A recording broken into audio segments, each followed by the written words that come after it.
What does it mean to be a freeloader? That old lady is just a leech. Tell her to get lost. Moocher. Get out, you old hag.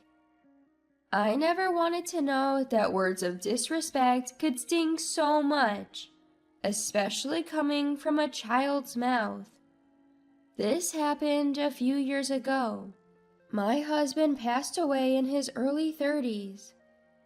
Until the very end, he held my hand and said, "Arya, I'm sorry. Be happy."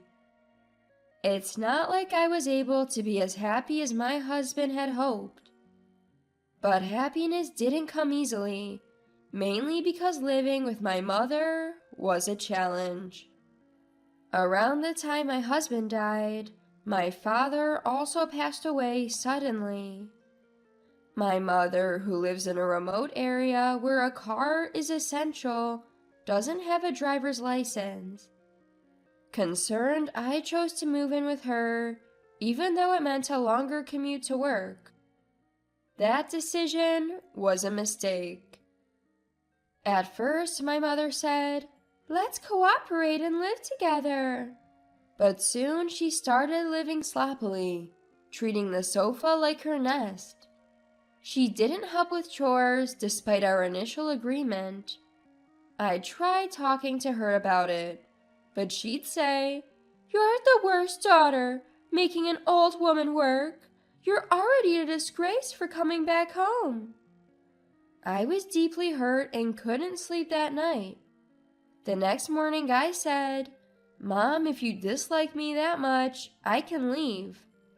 She looked at me angrily and said, "You know I can't shop without you. Are you threatening me?" "No, I just didn't want to make you uncomfortable."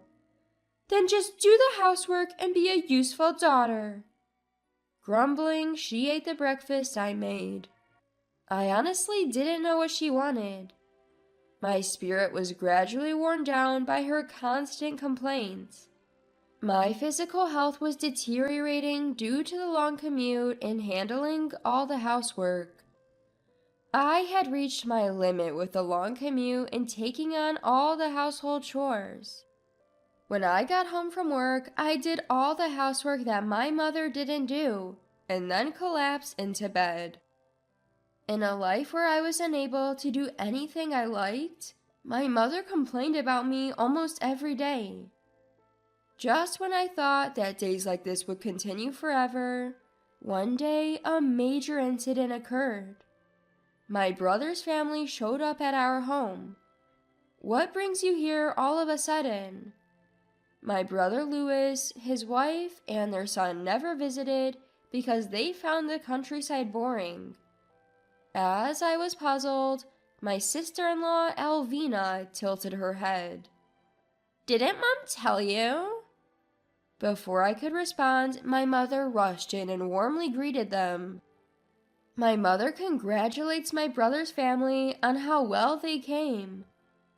"What's going on?" I asked. "We're going to live with Louis and his family now. So, Arya, you're not needed anymore. Start packing," she said, ignoring my shock. She then welcomes my brother's family into the house. As the family settles into the living room after bringing in heavy bags, my mom orders me to make coffee. I start making coffee in a daze, almost breaking into tears. My mom had always treated my brother and me differently since we were kids. For my brother's birthdays, she buys him all the gifts he asks for, but on mine she just hands me something random without considering my wishes. When it was time for college, my brother got financial support, but I didn't because my mom believes women don't need to study. So I worked hard, earned a scholarship, and graduated from a 4-year college. Balancing part-time work and studies back then was really tough. When my husband passed away and my mom offered to live with me, I thought maybe she finally saw me. Turns out I was wrong.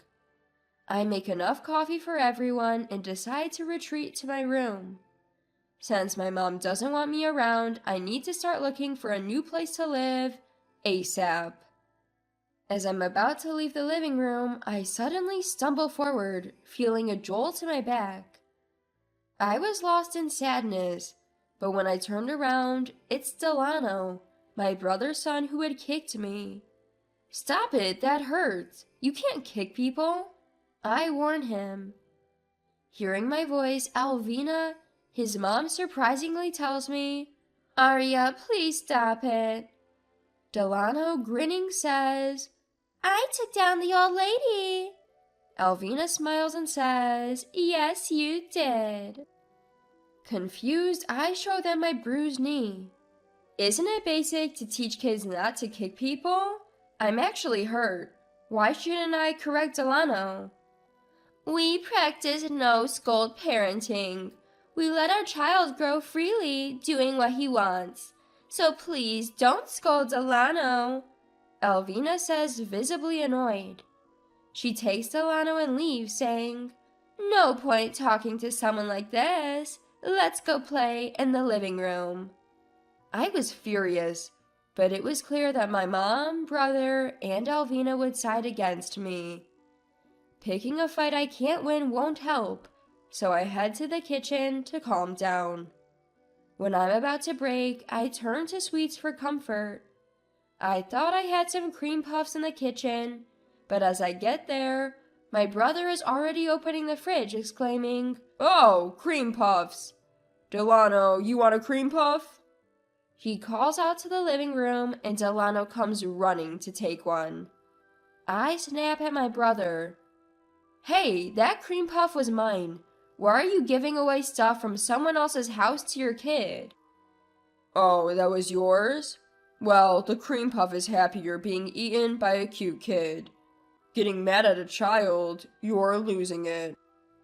"I'm not mad at Delano. I'm mad at you for giving away my cream puff." My mom and Alvina must have heard me raising my voice at my brother. They both come into the kitchen.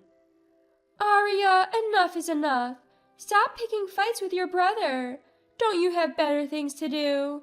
When are you planning to leave?" My mom says. "Leave? You just told me to leave today. I have nowhere to go," I reply.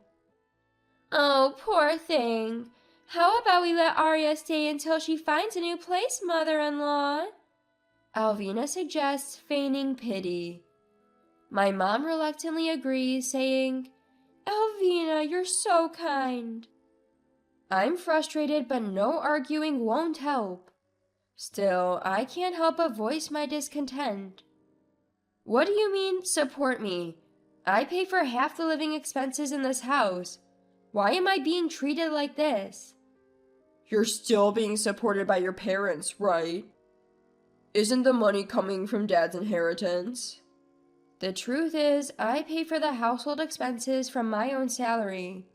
But my brother and his wife assume I'm living off my late father and mother, so there's no point in arguing.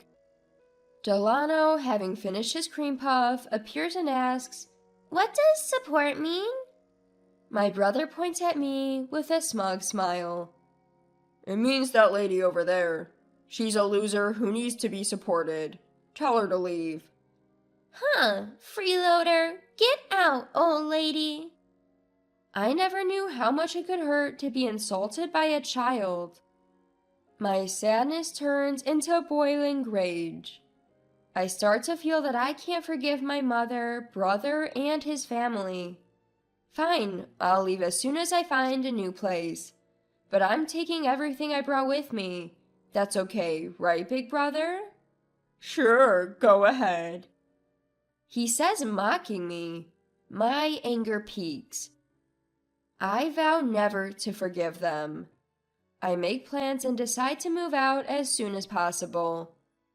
On moving day, I gift my mom and my brother's family a vacation as a final act of filial piety. They happily go on the trip, but they're in for a surprise when they return. I complete the move, imagining their shocked faces. I leave a notebook in the living room and head to my new home, full of spirit. The next night, I get a frantic call from Alvina. Aria, what's going on? The house is empty. I bet they're panicking. Everything from the fridge to the washing machine is gone. I had warned my brother that I'd take everything I bought. I simply followed through. When I moved in, everything was old, so I replaced it all. My mom knew this. I hear Alvina screaming at my mom. Why didn't you stop Aria? My mom's pathetic response comes through. I never thought she'd actually do it. I can hear Delano crying in the background. They're in more chaos than I imagined. Aria says she bought everything herself, but there's no proof. Didn't she buy it all with Dad's inheritance? My father left no inheritance. You and my brother left right after the funeral, so you probably didn't know. There's no way you could afford to send us that much money just from your pension, Alvina argues. That money was from me, I clarify. What? Alvina sounds dumbfounded. I paid it. Check the notebook in the living room, I instruct. The notebook contains all the receipts for everything I bought for the household. Alvina sees it and stammers, What does this mean? I explain, I have more money than you and my brother think. I never got help with college tuition and felt frustrated because of it. But I used that frustration as fuel, working hard during job hunting, and landed a job at a top-tier company. Being used to hard work, I excelled at my job and am the only woman among my peers on a fast track to promotion. My mom and brother never showed interest in where I work, so I never bothered telling them. When Alvina relayed this over the phone, both my mom and brother seemed shaken, but I felt no obligation to continue the conversation. So feel free to live your life without the burden of supporting me, I said and hung up. That night, I slept well in a quiet home for the first time in a while. It was a truly peaceful night, free from being kicked or hit by my nephew, and without anyone telling me to leave. A few days of peace followed. Then my mom and brother's family somehow found out where I lived and showed up. When I asked through the doorbell, "What do you want?" my brother pleaded, "Please give back the appliances or lend us money to buy new ones. We're at our limit." I had assumed my brother could manage, but it turns out he quit his job when they moved here. When I return home, my rent is $0. They thought they could live off my mom's pension and my dad's inheritance. When I laughed at their foolishness, my brother got angry and started yelling, but I ignored him and called the police. "Sorry, there's a commotion at my apartment entrance and it's frightening. Could you come?" The police arrived within minutes. As I live near a police box, security is outstanding.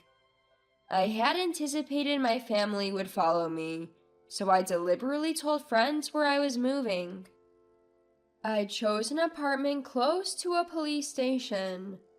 I had decided that if my mom and my brother's family showed up, I'd immediately involve the police. Sure enough, they got a stern warning from the police and left in a hurry.